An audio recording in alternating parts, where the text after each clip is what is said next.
အန္တရာယ်ကိုကာကွယ်ခြင်းအန္တရာယ်ဆိုတာကောင်းကျိုးချမ်းသာတွေဖြစ်ပေါ်နေတဲ့အတွင်းထဲမှာဝင်ရောက်နှောင့်ယှက်ပြီးတော့ဆင်းရဲဒုက္ခကိုပေးတတ်တဲ့အကြောင်းတရားမျိုးကိုအန္တရာယ်လို့ခေါ်တယ်လူလောကလူဘဝရောက်လာတဲ့အခါမှာအန္တရာယ်ဆိုတာရှိတယ်ပေါ့ပါဠိစကားအန္တရာယဈာဖြတ်ဝင်လာတဲ့မမျော်လင့်တဲ့မလိုလားအပ်တဲ့အဖြစ်အစည်းလို့ဒီလိုအဓိပ္ပာယ်ရဈာဖြတ်ဝင်လာတဲ့အဖြစ်အစည်းကျုံနေလို့ရှိရင်အန္တရာယ်ကျုံတယ်လို့လောကလူတွေကပြောကြတယ်အဲ့ဒီအန္တရာယ်ကိုဘယ်လိုကာကွယ်မလဲဆိုတဲ့ကာကွယ်တဲ့နည်းစနစ်တွေကိုမြတ်စွာဘုရားကဟောကြားထားတယ်ဘုရားဘာသာဝင်သူတော်စင်အပေါင်းတို့ဟာငယ်စဉ်တောင်ကျိတ်ကလေးဘဝကစပြီးတော့ပရိကြီး17တုပ်ဆိုတာလေ့လာပြီးတော့ကျက်မှတ်ကြအန္တရာယ်ကာကွယ်ဖို့အတွက်အဓိကရည်ရွယ်ပြီးတော့ဟောထားတဲ့သုတ်တန်တွေကိုစုပေါင်းပြီးတော့ပရိကြီး17တုပ်ဆိုပြီးတော့မြန်မာနိုင်ငံမှာသင်ရိုးပြုကြတယ်ပရိဆိုတဲ့စကားလုံးကပရိတ္တဆိုတဲ့ပါဠိကလာတဲ့စကားဖြစ်တယ်အဓိပ္ပာယ်ကတော့ကာကွယ်ခြင်းလို့ဒီလိုအဓိပ္ပာယ်ရဘာကိုကာကွယ်တာတုံးဆိုတော့အန္တရာယ်ကိုကာကွယ်တယ်လောကလူတွေဟာနေ့စဉ်နဲ့အမျှလောက်ကင်ဆောင်ရွက်နေကြတဲ့အခါမှာဈာဖြတ်ပြီးတော့နှောင့်ယှက်ဝင်ရောက်လာတဲ့အန္တရာယ်တွေကိုမကာကွယ်နိုင်ဘူးဆိုလို့ရှိရင်လူတွေဟာဘဝအောင်မြင်မှုဆိုတာကိုကြိုးပမ်းအားထုတ်နိုင်ကြမှာမဟုတ်ဘူးဒါကြောင့်မို့အန္တရာယ်ကင်းအောင်ကြိုးစားကြရတယ်အန္တရာယ်ဆိုတာမြင်ရတဲ့အန္တရာယ်ရှိတယ်လို့မမြင်ရတဲ့အန္တရာယ်လည်းရှိတယ်မြင်ရတဲ့အန္တရာယ်ကြတော့ကြည့်ပြီးရှောင်လို့ရတယ်မမြင်ရတဲ့အန္တရာယ်ကြတော့မိမိမမြင်နိုင်သည့်အတွက်ကြောင့်အန္တရာယ်ကျုံလာတဲ့အခါမှာရုပ်တရက်ဆုံတွေ့ရတာဖြစ်သောကြောင့်မရှောင်လွှဲနိုင်ကြဘူးတဲ့အန္တရာယ်နဲ့ကြုံကြရတယ်အဲ့ဒါတွေကိုကာကွယ်တဲ့နည်းစနစ်တွေမြတ်စွာဘုရားကဟောထားတယ်ဒီကနေ့ဘုရားမြတ်စွာဟောထားတဲ့ပရိတရားတော်တွေထဲမှာအလုံးကြားဘူးပြီးသားဖြစ်တဲ့ခန္ဓာပရိဒခန္ဓာတုတ်ဆိုတာရှိတယ်လေယာကိုင်းကျွန်းလုပ်ငန်းတွေနဲ့အသက်မွေးနေကြတဲ့တောင်သူလယ်သမားဗုဒ္ဓဘာသာဝင်သူတော်စင်တွေဟာမွေဆိုးတွေရဲ့အန္တရာယ်ကိုမကြာခဏကြုံရလို့မြန်မာနိုင်ငံအနှံ့အပြားမှာနှစ်စဉ်နဲ့အမျှငွေကြိုက်လို့သိဆုံးကြရတဲ့အသက်ဆုံးပါကြရတဲ့ပုဂ္ဂိုလ်တွေနဲတာမဟုတ်ဘူးအဲ့ဒါလို့မွေအန္တရာယ်နဲ့ကြုံပြီးတော့အသက်ဆုံးကြရတာမျိုးတွေမဖြစ်အောင်ဘုရားမြတ်စွာရဲ့တရားဓမ္မတွေမှာကာကွယ်တဲ့နည်းစနစ်တွေမရှိဘူးလားလို့ဆိုရှိတယ်အဲ့ဒါပရိကြီး17တုပ်ထဲမှာပါတဲ့ခန္ဓာတုပ်ဆိုတာဒီကနေ့မှတ်သားနာယူပြီးတဲ့အခါမှာမွေဆိုးတွေရဲ့အန္တရာယ်အခြားစိတ်တောက်ရှိတဲ့တ attva တွေရဲ့အန္တရာယ်ဒါတွေမကဘူးလောကမှာကြုံတွေ့ရတဲ့အန္တရာယ်မျိုးစုံကဟောဒီပရိတရားတော်ကိုရွတ်ဖတ်တဲ့စေပြီးထိုပရိတရားတော်အတိုင်းလိုက်လာကျင့်သုံးမယ်ဆိုရင်အန္တရာယ်ခင်းရှင်းနိုင်တယ်တဲ့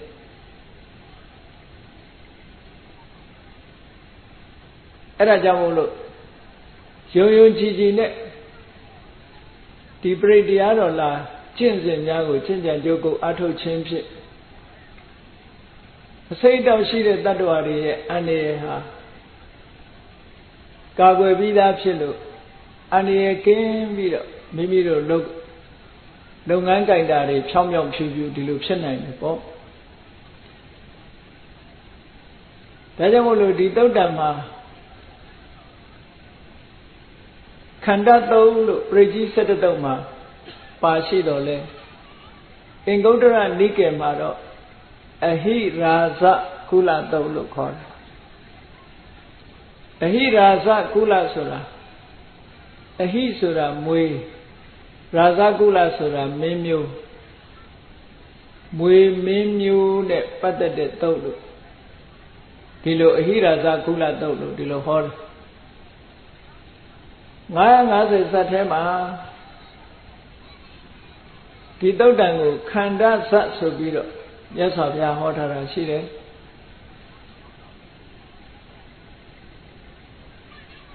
ကျင့်စဉ်ကတော့တူတူပါပဲမြတ်စွာဘုရားကိုယ်တိုင်ကိုကအစိတ်တောင်ရှိတဲ့မွေတွေကြိုက်လို့ရှိရင်သို့မဟုတ်မွေတွေအကြိုက်မခံရအောင်မွေကြိုက်တော်လည်းပဲအစိတ်မတက်ရလေအောင်ဟောဒီခန္ဓာတုတ်ကိုရွတ်ဖတ်တရေစေခြင်းလိုက်နာကျင့်သုံးခြင်းဖြင့်မွေအန္တရာယ်တွေကာကွယ်နိုင်တယ်အခြားအန္တရာယ်တွေကိုလည်းကာကွယ်နိုင်တယ်အလွန်စွမ်းထက်တယ်လို့မြတ်စွာဘုရားကဒီလိုဟောထားတာရှိတယ်ဒါကြောင့်မလို့ဒီသုံးနဲ့ပတ်သက်ပြီးတော့အလုံးသိကြတဲ့အတိုင်းသဗ္ဗတိဝိသဇာတိနံဒိဗ္ဗမန္တံကထံဝိယယန္နာတိတိဝိတံဂောရံသေတင်စာပိပရိတယံ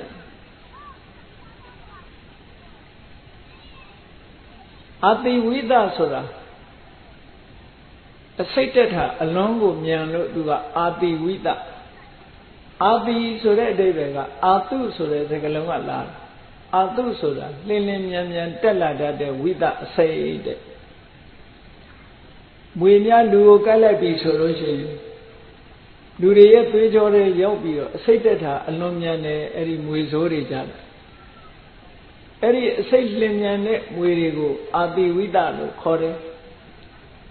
နောက်အဓိပ္ပာယ်တစ်နည်းကအာတိဆိုတာမွေဆွဲကိုပြောတာအဲ့ဒီမွေဆွဲထဲမှာအစိတ်တွေရှိတယ်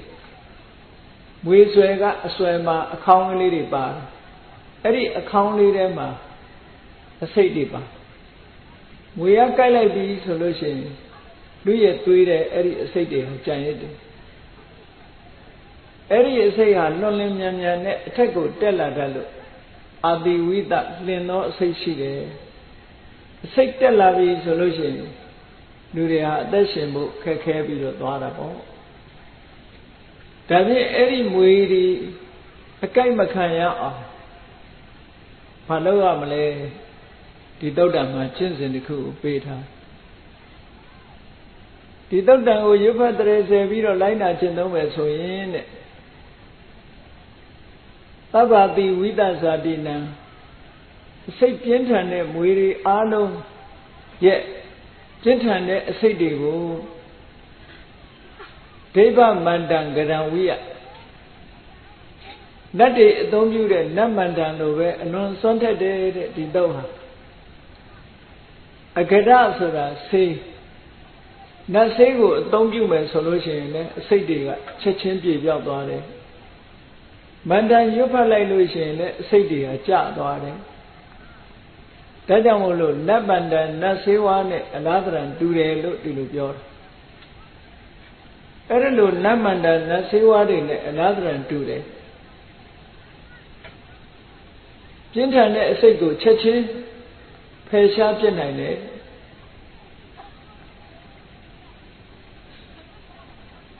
အဲ့ဒါလို့ဖယ်ရှားပြစ်နိုင်တာဟာဘယ်နေရာမှာဖယ်ရှားပြစ်နိုင်တာလဲဆိုတော့ဒီသုတ်တံမှာအာနာခိတံမိတပ္ပထတပ္ပထာတပ္ပပါဏိနံအာနာခိဆိုတာမြတ်စွာဘုရားရဲ့ပရိတကူတော်တွေရဲ့လွှမ်းမိုးတည်တံ့ရာအစွမ်းတကူပြန့်နှံ့ရာနယ်ဟာဘလောက်ကျယ်လဲဆိုရင်စัจ java လာဂရေတသိန်းကျယ်တယ်အဲ့ဒီစัจ java လာဂရေတသိန်းဟာ ဘယ်နေရာမှာပဲဖြစ်ဖြစ်ဘယ်မြို့မှာပဲဖြစ်ဖြစ်ဘယ်ရွာမှာပဲဖြစ်ဖြစ်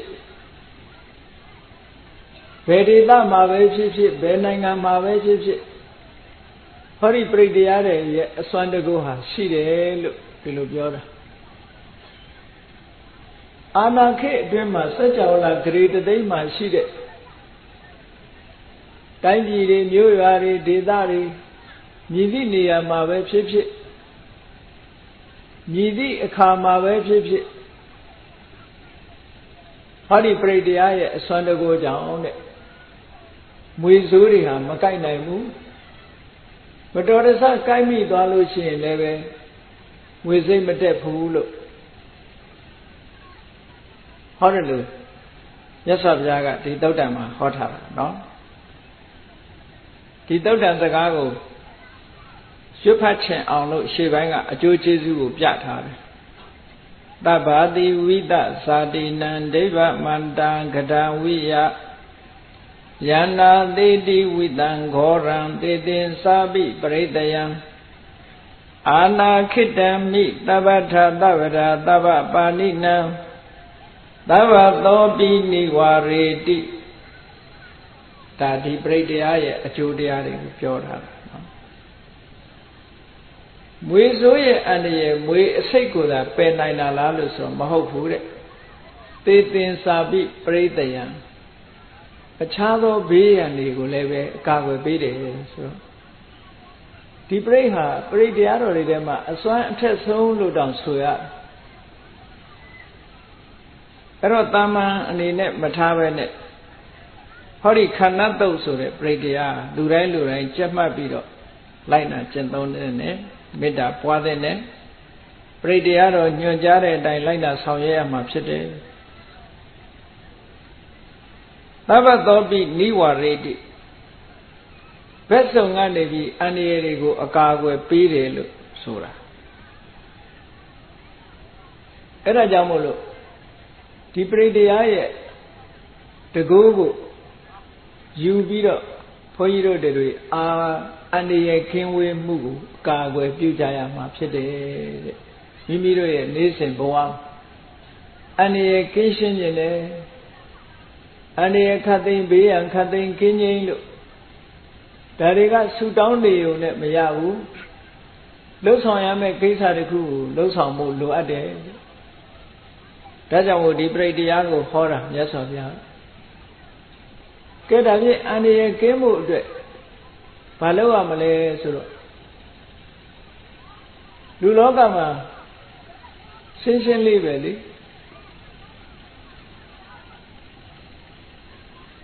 ကိုယ်ကိုအန္တရာယ်ပေးတယ်ဆိုတဲ့အရာတွေဟာကိုယ်နဲ့မတည့်ဘူးရန်သူဖြစ်နေရင်ကိုယ်ကိုအန္တရာယ်ပေးတတ်တာဒါသဘာဝအဲ့တော့အန္တရာယ်ပေးမဲ့ပုဂ္ဂိုလ်ပဲဖြစ်စေကိုယ်နဲ့မိတ်ဆွေဖြစ်သွားလို့ရှိရင်ကိုယ့်အတွက်အန္တရာယ်မရှိဘူးပေါ့ဒါကြောင့်မလို့အစိတ်ပြင်းထန်တဲ့တတ္တဝါတွေနဲ့မေတ္တာနှောင်ကြိုးဖွဲ့ပြီးတော့မိတ်ဆွေဖွဲ့ဖို့လိုအပ်တယ်တဲ့ဒါနံပါတ်1က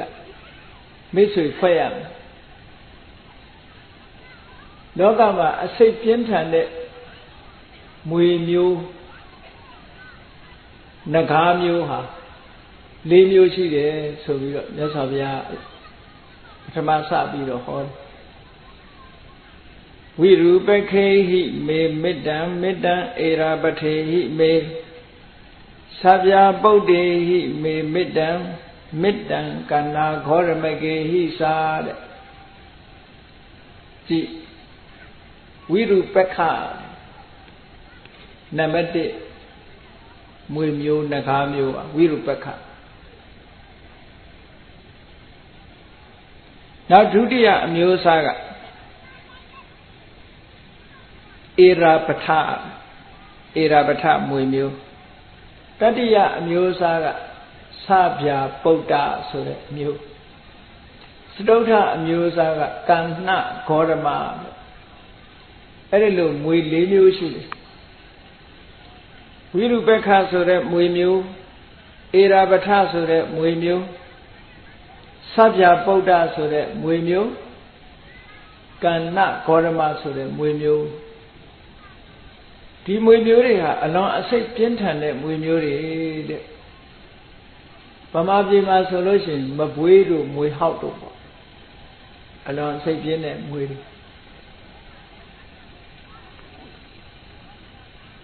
လူတွေကမပွေးဆိုရင်မပွေးလို့တော့မခေါ်ရဘူးပိုးထိတယ်လို့ပြောကြတယ်နော်မွေပွေးတို့မွေဟောက်တို့ဆိုတာအလွန်အစိတ်ပြင်းတယ်တဲ့လောကမှာမွေတွေကလည်းအမျိုးအစားအမတန်မှများတယ်တချို့မွေကအများစုကတော့ဓာတ်ထဝိတတဲ့ကိုက်လိုက်တဲ့အခါမှာအစိတ်တက်တဲ့မွေကတစ်မျိုးဒိဋ္ဌဝိတတဲ့မြင်လိုက်တာနဲ့အစိတ်တက်တဲ့မွေမျိုးမကိုက်ရဘူးမြင်လိုက်တာနဲ့ပဲအစိတ်တက်တယ်အဲ့ဒီမွေကတော့အလွန်ကြောက်စရာကောင်းတယ်အဲ့ဒီမွေကိုသွားကြည့်လိုက်တာနဲ့လူမှာအစိတ်တက်သွားနောက်တစ်ခုကဖုဋ္ဌဝိတတဲ့မွေရကိုက်တာမဟုတ်ဘူးမွေကိုနဲ့ထိလိုက်တာနဲ့အစိတ်တက်တယ်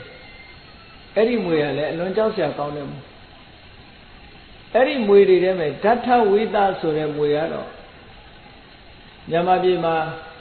မကြာခဏတွေးကြုံနေကြတာမွေကြိုက်တယ်ဆိုတာဒိဋ္ဌဝိသမွေဆိုတာတော့မတွေးကြုံဘူးကြဘူးဖုဋ္ဌဝိသမွေဆိုတာလည်းပဲမတွေးကြုံဘူးကြဘူးသို့တော့ပါဠိစာပေမှာမှတ်တမ်းတစ်ခုရှိတယ်ရှင်သာရိပုတ္တရာမထေရမြတ်ရဲ့ညီရှင်ဥပဒေနဆိုတာရှိရှင်ဥပဒေနကတောင်ကောင်းလှိုင်ကူတစ်ခုထဲမှာထိုင်ပြီးတော့သင်္ကန်းလေးချုပ်နေတာအဲ့ဒီလိုချုပ်နေတဲ့အချိန်မှာခူနန်ရံမျက်နှာချက်ကမွေကလေးနှစ်ကောင်ကတစ်ကောင်တစ်ကောင်ဆော့ကစားနေရကနေပြီးမွေလေးတစ်ကောင်ကရှင်ဥပဒေနရဲ့ပခုံးပေါ်ဖတ်ခနဲ့ကြာဖတ်ခနဲ့ကြာလိုက်တာနဲ့တပြိုင်နက်တစ်ခုလုံးအစိတ်တက်သွားအဲ့ဒါနဲ့ရှင်ဥပဒေနရှင်သာရိပုတ္တရာရဲ့ညီအရင်ပေါ့ရဟန္တာကြီးပဲမွေလေးကကြိုက်တာမဟုတ်ဘူးပခုံးပေါ်ဖတ်ခနဲ့ကြာလိုက်တာနဲ့အသားနဲ့မွေရဲ့ခန္ဓာကိုယ်နဲ့ထိလိုက်တာနဲ့အစိတ်တွေတက်ပြီးတော့ပြိဋိဘံဆံသွားရတယ်ဆိုရယ်မှတ်တမ်းရှိအဲ့တော့ဒီမွေမျိုးကတော့မြန်မာပြည်မှာတော့မကြားဘူးပေါ့တစ်ချိန်တုန်းကအိန္ဒိယနိုင်ငံမှာရှိခဲ့တယ်လို့ဒီလိုပြောတယ်တော့အဲ့ဒီမွေတွေကလည်းပဲအလွန်ကြောက်စရာကောင်းတဲ့မွေတွေပေါ့အဲ့ဒီမွေတွေအမျိုးအစားရှိတဲ့ထဲကနေပြီးတော့ဘယ်မွေမျိုးပဲဖြစ်ဖြစ်အဓိကမွေမျိုးကြီး၄မျိုးတည်းကမွေတွေကိုအာယုံပြုပြီးတော့မေတ္တာပွားဖို့လိုတယ်တဲ့မေတ္တာပွားတယ်ဆိုတာမိတ်ဖွဲ့တာပဲဒါကြောင့်မို့ဝိရုပက္ခေဟိမေမေတ္တံဆိုတာဝိရုပက္ခမွေတွေနဲ့လည်းပဲမိတ်ဆွေဖွဲ့ပါတယ်မေတ္တာသက်ဝင်ပြီးတော့ကျွန်တော်နဲ့အပြန်အလှန်မေတ္တာထားပြီးတော့မိတ်ဆွေဖွဲ့ပါတယ်လို့ဒီလိုမေတ္တာပို့ဖို့လိုအပ်တယ်ထို့တူပဲဧရာပထဆိုတဲ့မွေမျိုးတွေသဗ္ဗယဗုဒ္ဓဆိုတဲ့မွေမျိုးတွေကန္နဂေါရမဆိုတဲ့မွေမျိုးတွေနဲ့လည်းမေတ္တာသက်ဝင်ချစ်ခင်ခြင်းဖြင့်မိတ်ဆွေဖွဲ့ပါတယ်လို့မေတ္တာပို့ဖို့မိတ်ဆွေဖွဲ့ဖို့လိုအပ်တယ်မေတ္တာရဲ့အစွမ်းတကူဟာအလွန်မှထက်တယ်ပေါ့ထိုးမွေတွေမိမိမြင်သည်ဖြစ်စေမမြင်သည်ဖြစ်စေလောကမှာရှိကြတဲ့အစိတ်ပြင်းထန်တဲ့မွေတွေနဲ့ကျွန်ုပ်ရဲ့မေတ္တာဟာထိုးမွေတွေနဲ့မေတ္တာသက်ဝင်ချစ်ခင်ခြင်းဖြင့်ထိုးမွေတွေနဲ့မိတ်ဆွေဖြစ်ပါရစေမိတ်ဆွေဖြစ်ပါတယ်မွေတွေပေါ်မှာမေတ္တာထားပါတယ်လို့ဆိုတာစိတ်ထဲကလည်းမေတ္တာအာယုံပြုပြီးတော့မေတ္တာပို့တယ်နှုတ်ကလည်းပဲရွတ်ဆိုတယ်ဆိုလို့ရှိရင်ထိုပုဂ္ဂိုလ်ဟာ နှုတ်ကလည်းရွတ်ဆိုမယ်စိတ်ကလည်းတကယ်မေတ္တာပို့နေမယ်ဆိုလို့ရှိရင်အဲ့ဒီမွေတွေဟာမိမိကိုအန္တရာယ်မပေးတော့ဘူးတဲ့ဘယ်တတ္တဝါပဲဖြစ်ဖြစ်ကိုယ့်ကိုအန္တရာယ်ပေးတဲ့ပုဂ္ဂိုလ်မှအန္တရာယ်ပေးတတ်တယ်ကိုယ်ကသူတို့ပေါ်မှာမေတ္တာထားလို့ရှိရင်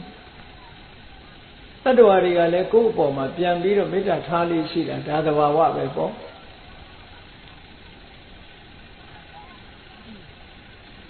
တခါတော့က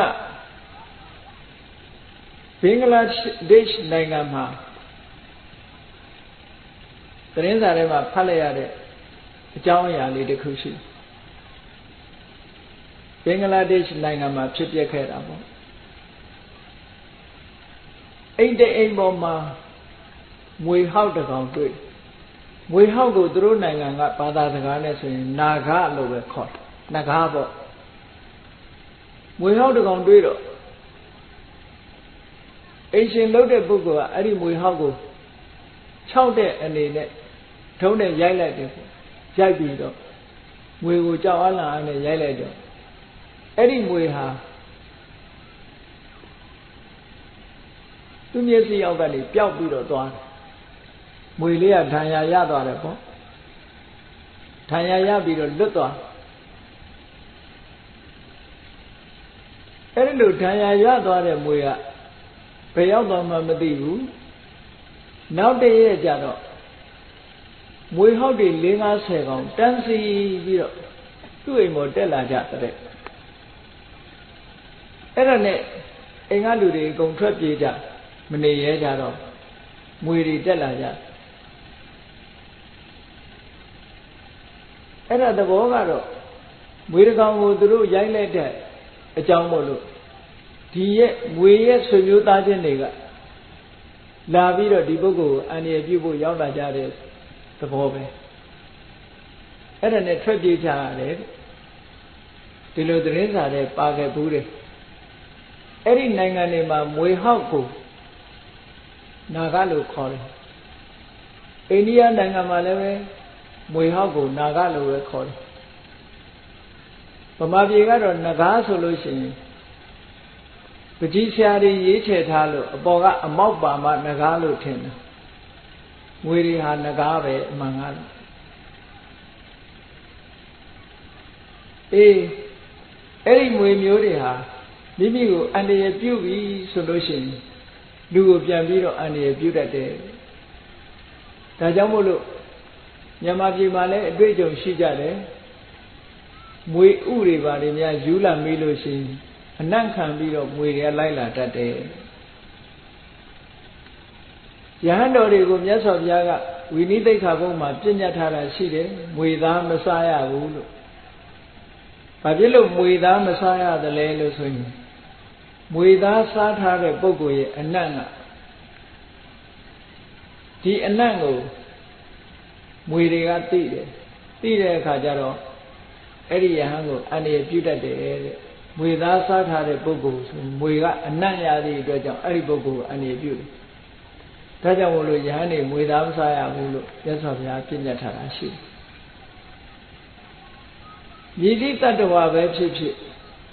သူတို့ရဲ့အန္တရာယ်ပြုတဲ့ပုဂ္ဂိုလ်ဆိုရင်သူတို့ရန်သူလို့သတ်မှတ်ပြီးတော့ဒုက္ခပေးတတ်တယ်အဲ့ဒါကြောင့်မို့လို့မြတ်စွာဘုရားကမိမိကိုယ်တိုင်မေတ္တာထားကြဖို့မွေတွေတွေ့ရင်မတတ်ဘဲနဲ့မေတ္တာထားဖို့အဲ့ဒါလို့မေတ္တာထားခြင်းဖြင့်မွေတွေရဲ့မေတ္တာကိုလည်းပဲမိမိတို့ကပြန်ရရှိမှဖြစ်တယ်လို့ဒီလိုဟောတာဝိရုပက္ခေဟိမေမေတ္တံဒါပထမမေတ္တာပွားရအောင်ဝိရုပက္ခဆိုတဲ့မွေမျိုးတွေနဲ့ကျွန်ုပ်ရဲ့မေတ္တာဟာဖြစ်ပါစေကျွန်ုပ်ရဲ့မေတ္တာဝိရုပက္ခမွေမျိုးတွေထံရောက်ရှိပါစေလို့မေတ္တာပို့တာထို့တူပဲမေတ္တံဧရာပထေဟိမေဧရာပထမွေမျိုးတွေနဲ့လည်းပဲကျွန်ုပ်မေတ္တာဖွဲ့ပါတယ်ကျွန်ုပ်မေတ္တာဧရာပထမွေမျိုးတွေထံလည်းရောက်ရှိပါစေသဗ္ဗယပုဒ္ဒေဟိမေမေတ္တံသဗ္ဗယပုဒ္ဒမွေမျိုးတွေနဲ့လည်းကျွန်ုပ်ရဲ့မေတ္တာနှောင်ကြိုးဖွဲ့ပါတယ် ကျွန်ုပ်မေတ္တာဆဗျဗုဒ္ဓမွေမျိုးတွေထံရောက်ပါစေမေတ္တံကန္နာဂေါရမကေဟိသကန္နာဂေါရမကမွေမျိုးတွေနဲ့လည်းကျွန်ုပ်မေတ္တာဖွဲ့ပါတယ်မိတ်ဆွေဖွဲ့ပါကျွန်ုပ်မေတ္တာတက်ရောက်ပါစေလို့ဒီလိုမေတ္တာပွားပါတဲ့အဲ့ဒီလိုမေတ္တာပွားခြင်းဖြင့်မွေတွေရဲ့အန္တရာယ်ဟာကာကွယ်ပြီးသားဖြစ်ပါတယ်နေ့စဉ်နဲ့အမျှဒီပါဠိလေးကိုရွတ်ဖတ်ခြင်းဒီအတိုင်းစိတ်ကနေအာယုံစိုက်ပြီးတော့မွေမှန်သမျှကိုမေတ္တာပို့ခြင်းဖြင့်မွေဆိုးတွေရဲ့အန္တရာယ်ကကင်းစင်နိုင်တယ်သို့မဟုတ်ရင်နေ့စဉ်နဲ့အမျှမြန်မာနိုင်ငံမှာလေယာလုပ်ငန်းလုပ်ကိုင်နေကြတဲ့ပုဂ္ဂိုလ်တွေမွေဆိုးအန္တရာယ်နဲ့အသက်ဆုံးရှုံးကြရတာအများကြီးပဲဒါကြောင့်မို့အကာအကွယ်တစ်ခုဆိုတာလူတိုင်းမှာရှိတဲ့နဲ့ပေါ့ဒါမွေတွေကိုအဓိကထားပြီးတော့ဟောတာနောက်တစ်ခုကလောကမှာမြည်သည့်တ attva ပဲဖြစ်ဖြစ်မိမိနဲ့မေတ္တာတက်ဝင်ချစ်ခင်နေဖို့လိုအပ်တယ်မေတ္တာခန်းချောက်သွားပြီဆိုရင်တူတူအန္တရာယ်ပြုနိုင်တယ်ပေါ့အန္တရာယ်ပြုတာနဲ့တပြိုင်နက်အန္တရာယ်မကင်းဘူးဆိုတာဖြစ်လာနိုင်တယ်ဒါကြောင့်မို့လို့တ attva အမျိုးအစားလိုက်မေတ္တာပွားဖို့ကိုမြတ်စွာဘုရားကဆက်ပြီးတော့ဟောတာရှိတယ်နော်အပါဒကေဟိမေမေတ္တံခြေမရှိတဲ့တ attva ခြေတော့မပါတဲ့တ attva ဆိုတာမွေကိုပဲပြောတာပဲခြေတော့မပါတဲ့တ attva တွေမှန်သမျှတခြားတ attva တွေလည်းတူတူပေါ့ရင်နဲ့တွားသွားတဲ့တ attva တွေခြေတော့မပါဘူးခရုတို့ပက်ကြည့်တို့လည်းခြေတော့မပါဘူးပေါ့နော်အဲ့ဒါလို့ခြေတော့မပါတဲ့တ attva တွေလည်းကျွန်တော်ရဲ့မေတ္တာဟာအတူတကွာရှိပါစေသူတို့ပေါ်မှာလည်းမေတ္တာထားရမယ်မေတ္တံဓိပါဒကေဟိမေခြေတော်နဲ့တ attva ကိုခွဲလိုက်တာခြေတော်နှစ်ချောင်းရှိတဲ့တ attva တွေနဲ့လည်းပဲမေတ္တာတက်ဝင်ချစ်ခင်မှုရှိပါစေလူတွေဟာခြေနှစ်ချောင်းရှိတာပေါ့အဲ့တော့ခြေနှစ်ချောင်းရှိတဲ့ပုဂ္ဂိုလ်တွေကိုလည်းပဲမေတ္တာပို့ပါတဲ့နောက်တစ်ခုကစတုပ္ပရိဟိမေမေတ္တံမေတ္တံဘဟုပ္ပရိဟိမေအခြေ၄ချောင်းရှိတဲ့တ attva တွေနဲ့လည်းမေတ္တာသက်ဝင်ချစ်ခင်မှုရှိပါစေကျွဲတို့နွားတို့ခွေးတို့အခြေ၄ချောင်းရှိတဲ့တ attva တွေအခြေ၂ချောင်းရှိတာတွေဆိုတာကြက်တို့လူတို့ခြေတော်၂ချောင်းရှိတဲ့တ attva တွေငှက်တွေတို့ခြေ၂ချောင်းရှိတာတွေအခြေ၄ချောင်းရှိတာကျွဲနွားခွေးတိရစ္ဆာန်ဒါမျိုးတွေအခြေ၄ချောင်းရှိတယ်သူတို့ပေါ်လည်းပဲမေတ္တာဘာဝနာထားပါတဲ့မေတ္တာပွားပေးပါနောက်တစ်ခုကမေတ္တံဘဟုပ္ပတိဟိမေခြေတွေများစွာရှိတဲ့တ attva တွေနဲ့လည်းပဲမေတ္တာသက်ဝင်ချစ်ခင်ပါစေလို့အခြေအများကြီးရှိတဲ့တ attva ဆိုတာ၄ချောင်းနဲ့ပို့တာကိုအများလို့သတ်မှတ်ရတယ်ဒါကြောင့်မို့ပဒုံးကောင်တွေတို့ဘာတို့ကြတော့အခြေ၄ချောင်းနဲ့ပို့တယ်ပေါ့အခြေ၆ချောင်းရှိတာချင်းနေမှာခြေတော့ဘယ်နှချောင်းရှိချင်းတွေကလည်းခြေတော့၄ချောင်းရှိတာပဲเนาะအဲ့တော့အခြေ၄ချောင်းရှိတဲ့တ attva အခြေ၂ချောင်းရှိတဲ့တ attva အခြေများစွာခြေတော့များစွာရှိတဲ့တ attva ကင်းခြေများတို့ဆိုလို့ရှိရင်ခြေတော့တွေများစွာရှိတယ်အဲ့ဒါလို့တ attva တွေကိုခွဲလိုက်တဲ့အခါမှာခြေတော့မပါတဲ့တ attva ခြေတော့၂ချောင်းပါတဲ့တ attva ခြေတော့၄ချောင်းပါတဲ့တ attva ခြေတော့များစွာပါတဲ့တ attva လို့ဒီလိုခွဲတယ်အဲ့တော့ဗမာစကားပုံထဲမှာငေါင်းခြေတော့တစ်ချောင်းမစားကောင်းဆိုခြေတော့တစ်ချောင်းနဲ့ငေါင်းဆိုတဲ့တ attva ရှိတယ်လို့သာပြောတာ ဒီသုတ်တန်ရဆိုလို့ရှိရင်ခြေတော်တစ်ချောင်းရှိသောတတ္တဝါလို့မရှိသည့်အတွက်ကြောင့်ခြေတော်တစ်ချောင်းနဲ့တတ္တဝါတော့ရှိဖို့မရဘူးပေါ့ခြေတော်၃ချောင်းနဲ့တတ္တဝါလည်းရှိဖို့မရဘူးအဲ့တော့ရှိနိုင်တာကခြေတော်မရှိတဲ့တတ္တဝါရဲ့ခြေတော်2ချောင်းရှိတဲ့တတ္တဝါရဲ့ခြေတော်4ချောင်းရှိတဲ့တတ္တဝါရဲ့ခြေတော်များစွာရှိတဲ့တတ္တဝါရဲ့လို့အဲ့ဒီတတ္တဝါတွေနဲ့မေတ္တာသက်ဝင်ချစ်ခင်မှုရှိပါစေလို့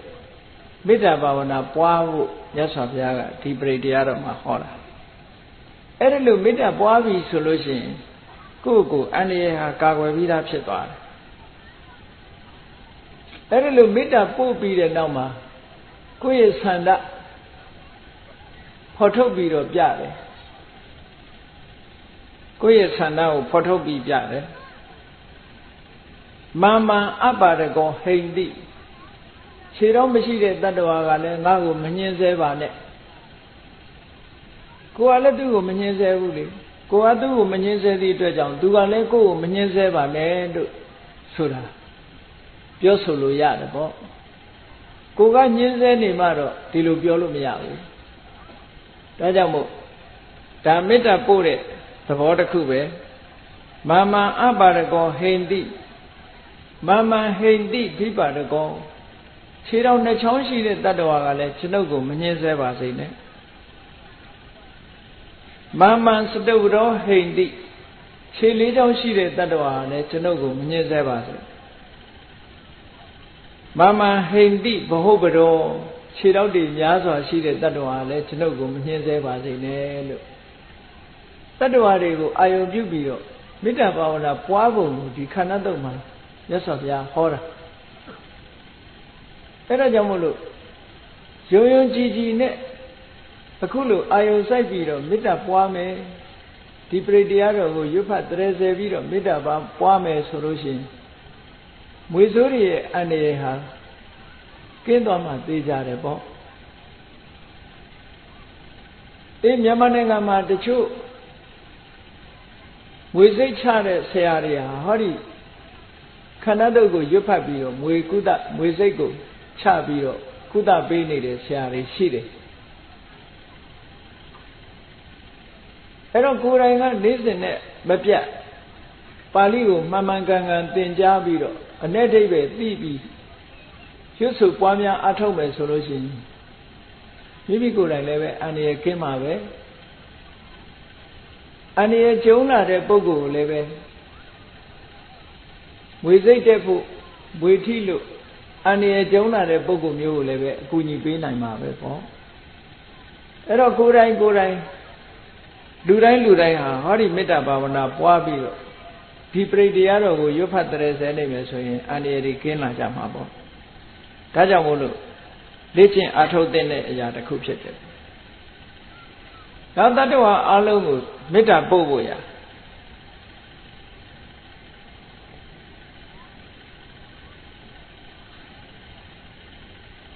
သဗ္ဗေတတ္တသဗ္ဗေပါဏာသဗ္ဗေဘူတာသကေဝလာတတ္တဝါမှန်သမျှ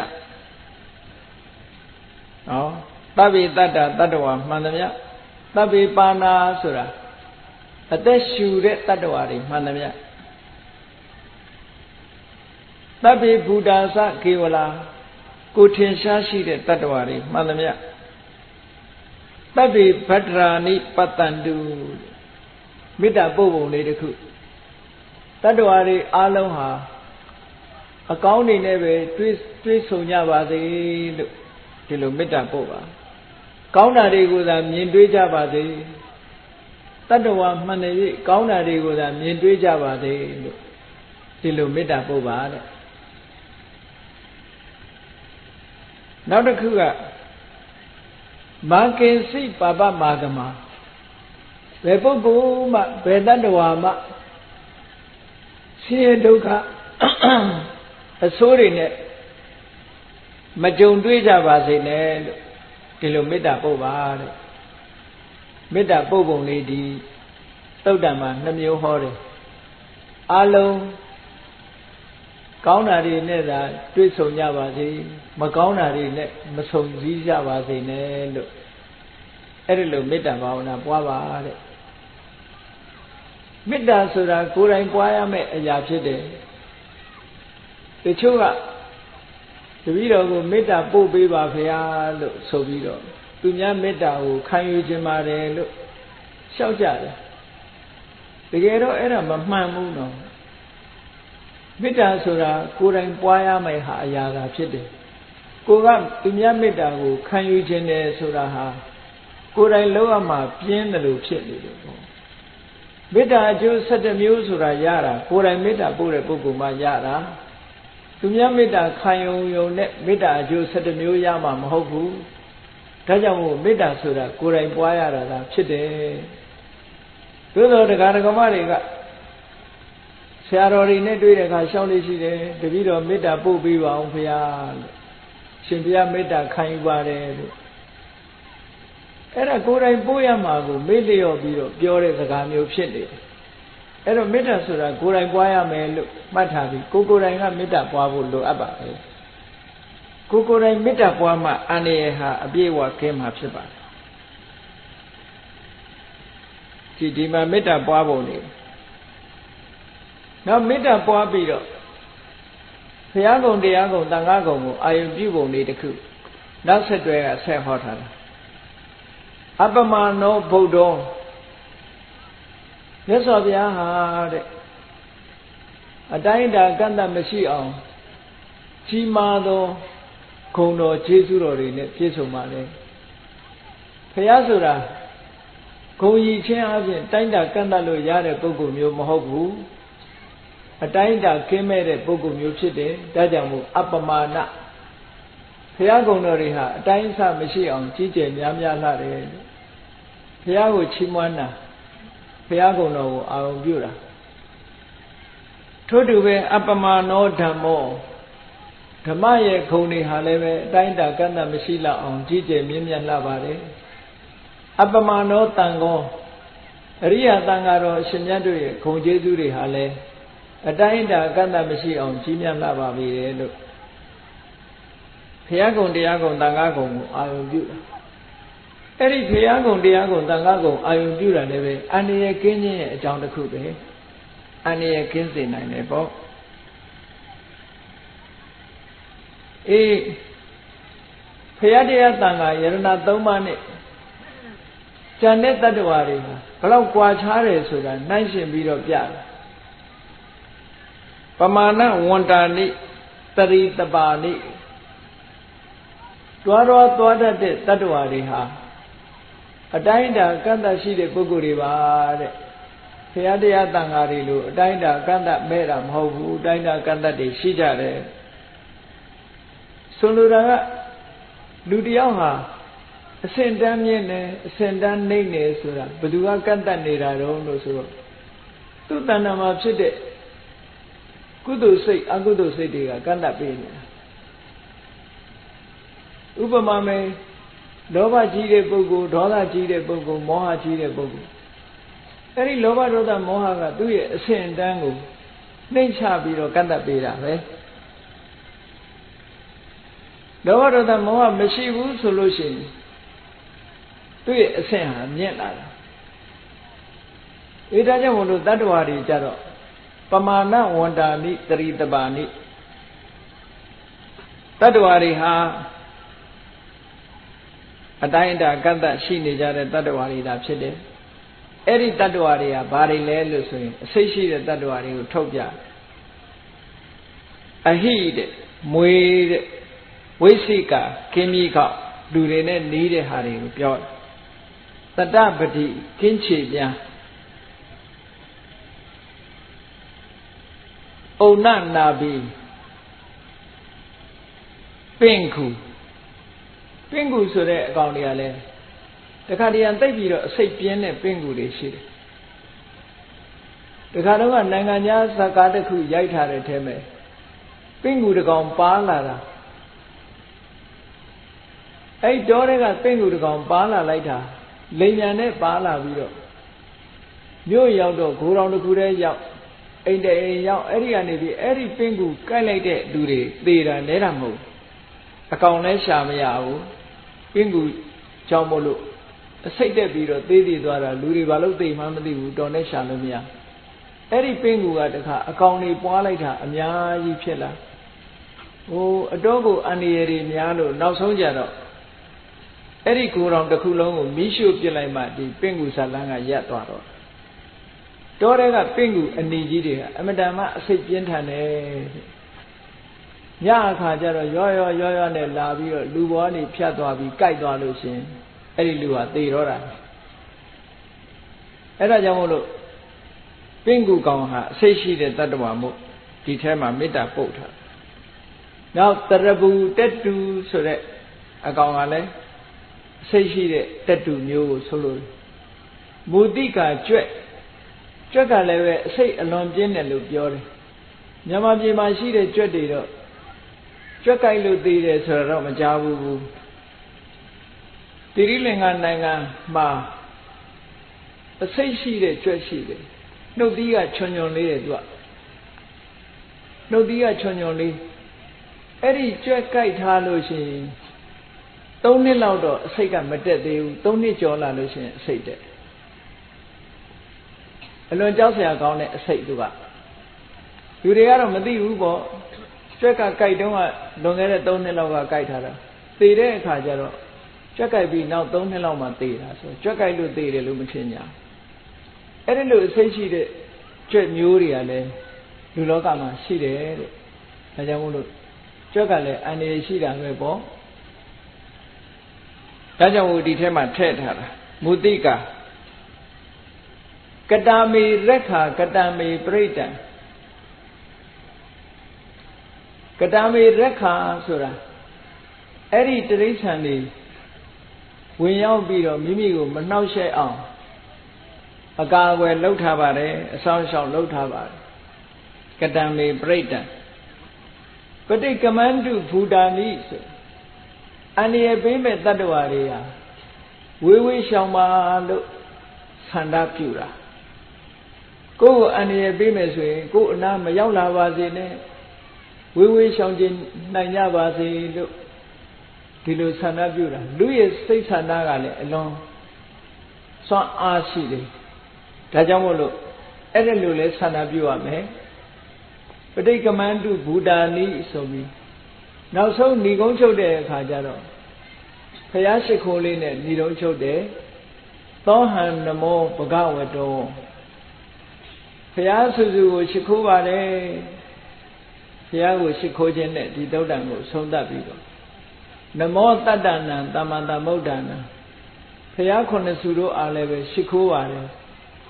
ဘုရားခုနှစ်စုဆိုတာဘယ်ဘုရားတွေကိုပြောတာတော့လို့ဆိုတော့ဝိပတ္တိမြတ်စွာဘုရားရဲ့သိခိမြတ်စွာဘုရားရဲ့ဝိတ္တကူမြတ်စွာဘုရားအဲ့ဒီဘုရား၃စုရဲ့ဗရကဘာမှာပွင့်တဲ့ဘုရားက၄စုကကုတန္တမြတ်စွာဘုရားကောဏကမနမြတ်စွာဘုရားကတ္တဝမြတ်စွာဘုရားဂေါရမမြတ်စွာဘုရားလို့ဒီကဘာမှာပွင့်တာ၄စုရဲ့ဒီအရင်ကပွင့်ခဲ့တဲ့ဘုရား၃စုရဲ့ပေါင်းလိုက်တော့9စုအဲ့ဒီဘုရား9စုကိုရှိခိုးတယ်စာရဲပါရင်အမြဲတမ်းဟောဒီဘုရား9စုပဲရှိခိုးတယ်နှစ်ကျိရှိစုဆိုတာကြတော့ဂေါရမဘုရားဗျာဒိတ်ခံခဲ့တာက24စုအဲ့ဒီဗျာကိရိခံခဲ့တဲ့ဘုရား24စုထဲမှာဂေါရမဘုရားကိုထည့်လိုက်တဲ့အခါ25စုအဲ့ဒီ25စုထဲမှာဒီပင်ကရာမြတ်စွာဘုရားနဲ့တကဘာတဲ့ပွင့်တယ်ဒီပင်ကရာမြတ်စွာဘုရားတဲ့အရင်ပွင့်သွားတဲ့ဘုရား၃စုကိုထည့်ပေါင်းလိုက်တယ်ဘုရား၃စုကိုထည့်ပေါင်းတော့တရဏင်္ဂရာတို့တဏင်္ဂရာတို့မေထင်္ဂရာဆိုတဲ့ဘုရား၃စုကိုထည့်ပေါင်းလိုက်တဲ့အခါကျတော့နှစ်ကျိ၈စုဆိုပြီးတော့ဒီကနေ့ခေတ်ကိုးကွယ်မှုကိုပြုနေကြတယ်အဓိကကတော့ဂေါရမမြတ်စွာဘုရားဗျာဒိတ်ခံခဲ့တဲ့ဘုရားတွေကိုနှစ်ကျိ၄စုပေါ့အဲ့ဒီနှစ်ကျိ၄စုထဲမှာဂေါရမဘုရားထဲတော့နှစ်ကျိ၅စုဒီပင်ကရာမြတ်စွာဘုရားနဲ့တကဘာတဲ့ပွင့်တဲ့ဘုရား၃စုထပ်ပေါင်းတော့နှစ်ကျိ၈စုအဲ့ဒါကိုကိုးကွယ်မှုပြုသို့တော့ဒီသုတ်တံမှာနှစ်ကျိ၈စုသောဘုရားများကိုရှိခိုးမှုမပြုဘဲနဲ့ဘုရား9စုကိုသာဘာဖြစ်လို့ရှိခိုးသလဲ အလုံးသိကြလိမ့်မယ်အတ္တနာရိယပြိဋ္ဌဲမှာလည်းပဲဒီဘုရားခုနှစ်ဆူကိုပဲရှ िख ိုးတာပဲမဟုတ်လားဝိပဿိတသနမတ္ထုစက္ခုမန္တတသီရိမတောဆိုပြီးအဲ့ဒီဟာစပြီးဝိပဿိမြတ်စွာဘုရားသိခိမြတ်စွာဘုရားဝိသဗုမြတ်စွာဘုရားကကုတန္တကောဏကမနကတ္တဗဂေါရမဆိုဒီဘုရားခုနှစ်ဆူကိုပဲရှ िख ိုးတာဘာဖြစ်လို့တုံးလို့အကြောင်းရှာလို့ရှိရင်ဒီဘုရားခုနှစ်ဆူရဲ့သာသနာဟာဟောဒီစัจ java လာကဘာကြီးထဲမှာရှိနေသေးတယ်တဲ့တခြားဘုရားတွေရဲ့သာသနာမရှိတော့ဘူးဘယ်လိုရှိတာတုံးလို့ဆိုလို့ရှိရင်ဝိပဿနာမြတ်စွာဘုရားရဲ့တပည့်ဖြစ်တဲ့ဗြဟ္မာတွေဟာဗြဟ္မပြေမှာရှိနေသေးတယ်ဗြဟ္မပြေမှာရှိနေသေးသည့်အတွက်ကြောင့်ဝိပဿနာမြတ်စွာဘုရားရဲ့တပည့်တွေရှိနေသေးသည့်အတွက်ကြောင့်သူ့သာသနာရှိနေသေးတယ်လို့ဒီလိုပြောတာအဲ့ဒါကြောင့်မို့လို့32ပုံထဲမှာဗြဟ္မပြေမှာထိုဘုရားတွေရဲ့သာသနာရှိနေသေးသည့်အတွက်ကြောင့်ဒီဘုရားခုနှစ်ဆူကိုပဲရှ िख ိုးတယ်ကျန်တဲ့ဘုရားတွေရဲ့တပည့်ပရိသတ်အဆက်ဆိုတာမရှိတော့ဘူးတဲ့အေးတပည့်အကျွင်းကြံရှိသေးတဲ့ဘုရားခုနှစ်ဆူကိုသာအာယုပြုပြီးတော့ရှ िख ိုးတာပါလို့ဟောဒီခန္ဓာတုတ်ပရိတရားတော်ဟာမွေဆိုးတွေရဲ့အန္တရာယ်မြတာမကအားလုံးကြုံတွေ့နိုင်တဲ့အန္တရာယ်တွေမှန်သမျှအကုန်လုံးပျောက်ကင်းစေနိုင်တယ်ဒါကြောင့်မို့လို့ဒီပရိတရားတော်မှာလာတဲ့အတိုင်းပရိတရားတော်ကိုရွတ်ဖတ်တရေဆယ်ခြင်းတို့ရွတ်ဖတ်တရေဆယ်တဲ့အခါမှာအတိတ်တွေကိုနားလည်အောင်ရွတ်ဖတ်တရေဆယ်ပြီးမေတ္တာဘာဝနာကိုကြိုးစားပွားများအားထုတ်မယ်လို့ဆိုလို့ရှိရင်မွေဆိုးအန္တရာယ်သာမကအန္တရာယ်ခတ်သိမ်းကင်းငြိမ်းနိုင်တယ်ဆိုတာယုံကြည်ကြည်နဲ့လုပ်ဖို့အရေးကြီးပါတယ်အဲ့ဒီမှာပြင်ပအန္တရာယ်တွေကာကွယ်တာတဲ့အတွင်းအန္တရာယ်တစ်ခုကိုလည်းပဲတတိထားကြရမှာဖြစ်တယ်ပြင်ပအန္တရာယ်ကင်းပြီးတဲ့အခါမှာအတွင်းအန္တရာယ်ဆိုတာဘာလဲလို့ဆိုရင်မိမိတို့တဏ္ဍာမှာဖြစ်တတ်တဲ့လောဘတွေဒေါသတွေမောဟတွေစိတ်ထဲမှာဖြစ်တဲ့လောဘဒေါသမောဟမာမာနအိဒ္ဓမစ္စရိယဆိုတဲ့ဒီအကုသိုလ်အန္တရာယ်တွေကလည်းပဲအဝတ္တမကြောက်เสียကောင်းတယ်ပြင်ပကလာတဲ့အစိတ်ရှိတဲ့တ attva ကြိုက်လို့သေရရင်တဘဝပဲသေရမယ်အေးလောဘဆိုတဲ့အစိတ်ဒေါသဆိုတဲ့အစိတ်မောဟဆိုတဲ့အစိတ်မာမာနအိဒ္ဓမစ္စရိယစတဲ့အကုသိုလ်အစိတ်တွေတက်ပြီဆိုလို့ရှိရင်တဘဝတည်းမကဘူးတတန္တရာလုံးဒုက္ခရောက်နိုင်တယ်ဒေါသအစိတ်တက်လို့ဒီဘဝကအဆုံးသတ်သွားတဲ့ပုဂ္ဂိုလ်တွေဟာဘယ်မှာသွားပြီးတော့ဒုက္ခခံရတယ်လဲဆိုရင်ငရဲမှာသွားပြီးဒုက္ခခံကြရတယ်လောဘအစိတ်မိလို့ဒီဘဝကသေဆုံးသွားတဲ့ပုဂ္ဂိုလ်တွေဟာရေကုန်ရဘယ်မှာသွားပြီးဒုက္ခခံရတော့ဆိုရင်ပြိတ္တာဘဝမှာသွားပြီးဒုက္ခခံကြရတယ်မောဟအစိတ်တက်ပြီးတော့သေတဲ့ပုဂ္ဂိုလ်တွေဒီဘဝကနေသေသွားလို့ဘယ်မှာသွားပြီးဒုက္ခခံရလဲဆိုရင်တိရစ္ဆာန်ဘဝရောက်ပြီးတော့ဒုက္ခခံကြရတယ်တဲ့ဒါကြောင့်မို့လောဘနဲ့သေပြိတ္တာဖြစ်တယ်ဒေါသနဲ့သေငရဲကြတယ်မောဟနဲ့သေတိရစ္ဆာန်ဖြစ်တယ်ဩအဲ့ဒီလောဘဒေါသမောဟဆိုတဲ့အစိတ်ကမှပို့ပြီးတော့ဆိုးရတယ်ကြောက်เสียပိုကောင်းတယ်လို့ဒီလိုနှလုံးသွင်းမှုလည်းလိုအပ်တယ်ပေါ့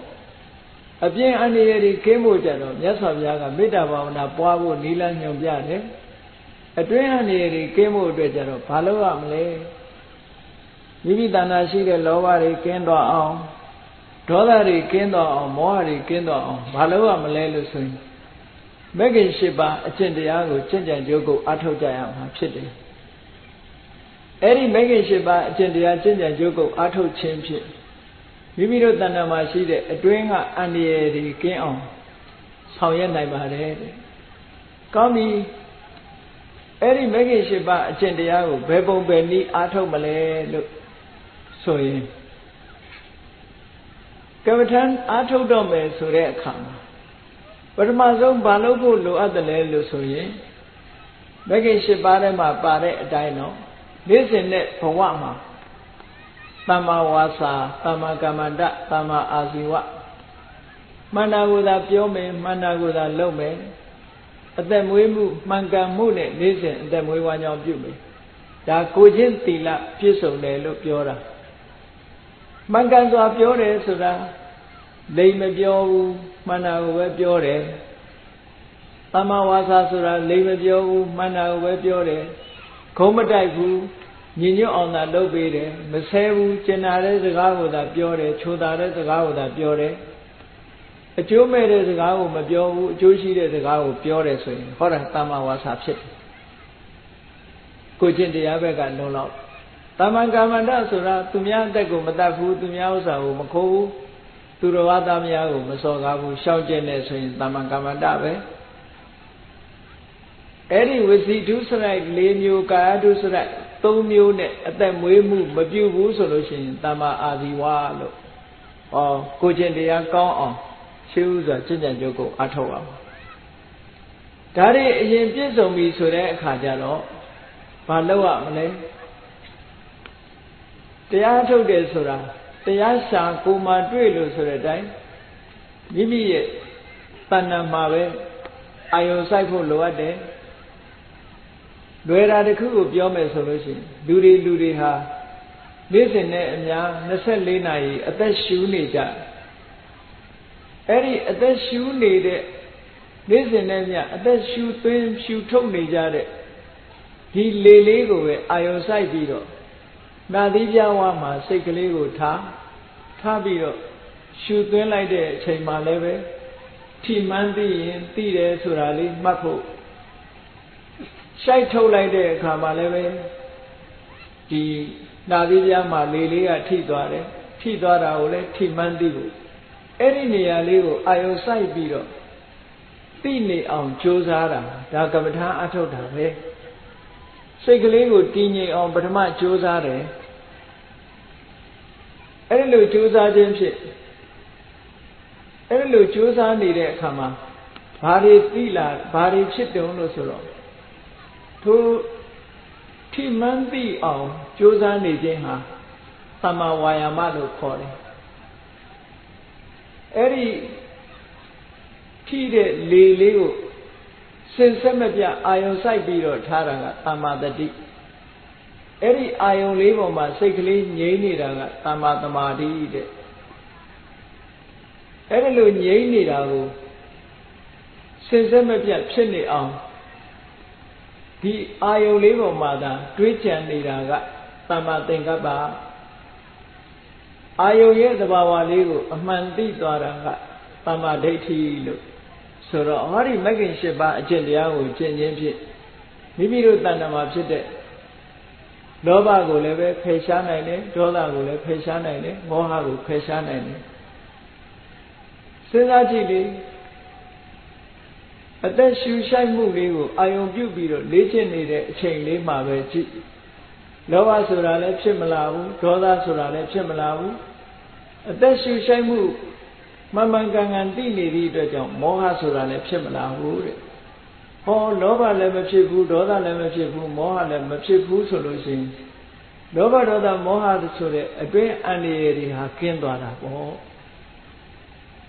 နောက်ဆုံးမှာမိမိရဲ့စွမ်းဆောင်မှုတွေသမ္မာဒိဋ္ဌိသမ္မာသင်္ကပ္ပသမ္မာဝါယာမသမ္မာတတိသမ္မာသမာဓိဆိုတဲ့ဒီသဘာဝတရားတွေရဲ့စွမ်းဆောင်မှုဟာအလွန်ကြီးမားလာပြီဆိုလို့ရှိရင်ဝိပဿနာဉာဏ်အစဉ်စဉ်တက်လို့နောက်ဆုံးမဲ့စိတ်တွေပေါ်မယ်ခိုစိတ်တွေပေါ်လာမယ်ဆိုရင်နိဗ္ဗာန်ကိုမျက်မှောက်ပြုနိုင်တဲ့အဆင့်ထိအောင်ရောက်သွားရင်တဏှာဝဆင်းရဲတဲ့မှာကြုံတွေ့ရမယ့်အန္တရာယ်တွေဟာအလုံးကင်းငြိမ်းသွားနိုင်ပါတယ်။ဒါကြောင့်မို့တရားချစ်ခင်သူတော်စင်ပြိဿအပေါင်းတို့ပြင်ပကအန္တရာယ်ကင်းဖို့ရာအတွက်မေတ္တာဘာဝနာပွားခြင်းဘုရားကုံတရားကုံတို့ကိုအာယုပြုခြင်းခန္ဓာတုတ်လာကျင့်စဉ်ကိုကျင့်ခြင်းဖြင့်အန္တရာယ်ကိုကာကွယ်နိုင်တယ်။အတွင်းအန္တရာယ်ကင်းဖို့ရာအတွက်ကြတော့မဂ္ဂင်၈ပါးအကျင့်တရားကိုကျင့်ခြင်းဖြင့်အတွင်းအန္တရာယ်တွေကိုကာကွယ်နိုင်တယ်။ဒါကြောင့်အန္တရာယ်ကိုကာကွယ်ခြင်းဆိုတဲ့နေရာမှာအပြင်အန္တရာယ်ကာကွယ်ဖို့နည်းလည်းသိဖို့လိုတယ်အတွင်းအန္တရာယ်ကာကွယ်ဖို့ဆိုတဲ့နည်းကိုလည်းသိဖို့လိုတယ်အဲ့ဒီလိုသိရှိပြီးတော့ဘုရားမြတ်စွာဟောကြားတော်မူခဲ့တဲ့ဒေသနာတော်အတိုင်းပြင်ပကအန္တရာယ်တွေကင်းအောင်လည်းပဲ ဆောင်ရွက်ဖို့လိုအပ်တယ်ပြင်မအန္တရာယ်ကင်းရုံနဲ့မပြီးသေးဘူးအတွင်းမှာရှိတဲ့လောဘဒေါသမောဟဆိုတဲ့အန္တရာယ်တွေလည်းကင်းအောင်တို့တွေကြိုးစားအားထုတ်ကြမှာဖြစ်တယ်လို့ကိုယ်စီသဘောကျပြီးတော့မြတ်စွာဘုရားဟောကြားတော်မူခဲ့တဲ့တရားဓမ္မအတိုင်းကျင့်ကြံကြိုးကုပ်အားထုတ်တော်မူနိုင်ကြပါစေကုန်သတည်း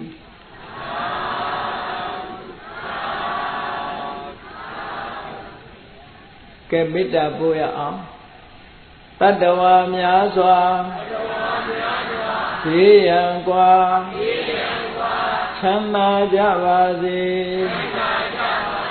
တတ္တဝါများစွာဘေးရန်ကွာချမ်းသာကြပါစေ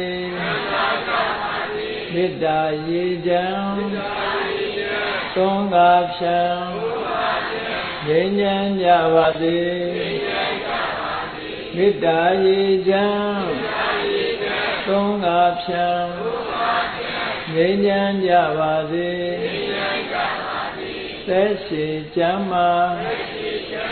စိတ်ချမ်းသာတို့ရာဆန္ဒပြည့်ပါစေသက်ရှိချမ်းသာစိတ်ချမ်းသာတို့ရာဆန္ဒပြည့်ပါစေဓမ္မောတရံပိဝိတဝနာဝိသာသဗ္ဗေတမုဟတံအာဇရာမရာတိတိဘာဝောနိဗ္ဗာနံယန္တုတာရောဓမ္မောတရံလောဘဒေါသမောဟစိတ်တောက်ကင်းပြောက်ကြည်တရားစေကိုပိဝိတဝဝန္တာရှင်ပြတောက်ကြရနာကြရကုန်သောကြောင့်ဝိသာသဗ္ဗေပူဇာမျက်နှာကိလေသာစိတ်တောက်ဟုသမျှတို့သည်သမုဒ္ဒပိဉ္စပဲတွင်ရေမတင်တဲ့ကဲ့သို့ကင်စင်လွင်ပြောင်းပေမရအောင်ပယ်ဖြောက်အပ်ကုန်သည်ဟွန်တုစင်စစ်မသွေဖြစ်ကြပါစေကုန်သတည်းအာဇရမရံအိုခြင်းလဲကွာနာခြင်းလဲကင်သေးခြင်းလဲရှင်းထသောဒီတိဘောကိလေသာဟုပုခတိန်ကင်းကြီးရာအစစ်ဖြစ်ပေထသောနိဗ္ဗာန်နိဗ္ဗာန်ဟုခေါ်အေးမြူတော်သို့သာရောတရားချစ်ခင်စိတ်ကောင်းဝိညာသူတော်စင်များတို့သည်ယန္တုပါရမီအစစ်စစ်မြင့်တယ်မြင့်မလဲ့ပုံသေးဆက်ရောက်တော်မူကြပါစေကုန်သတည်း